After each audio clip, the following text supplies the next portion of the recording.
એટલે મારે ગોડ મરાવાના ધંધા કરવાના એમ? તમારી માને ચોદું તમારી લાયોમાં અમારે ખાવાનું નહીં કે પીવાનું નહીં એમ? ભોસ મારી નાઓ ક્યાં છે નો છૂટે હે માદર ચોદો ભાઈ હું તો સમજી લેજો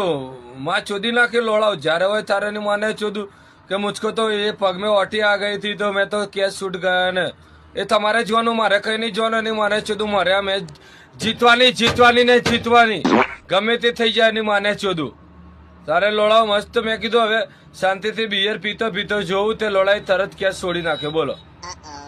મારું લંડી જેવું મગજ જો 18 લાખ ખર્ચા ને તારી પાછળ તો 18 ને 21 લાખ ખર્ચીને બીજો લાવતા મને વાર નહીં લાગે ભેણ ચોદો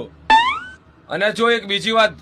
આ હે ને ઇન્ટરેસ્ટિંગ વાત હે કે મને ચોદું જો તમે આ મેચ હારો તો આ પાછલા દરવાજે તમારા પગે પડો બાપુ નીકળી જતો નકર હું તમારા પગને ભાગી નાખે મગજની માને લંડી ગાલો લોડાવ મને એને બહુ રી નહીં ચડાવવાની બરાબર ને હવે હું હે ને મેદાનમાં પગ નહીં મૂકું તમારી રીતે હાચવી લેજો બરાબર ચલો આવજો હું જાઉં લંડ ગાલું ઠંડા પાન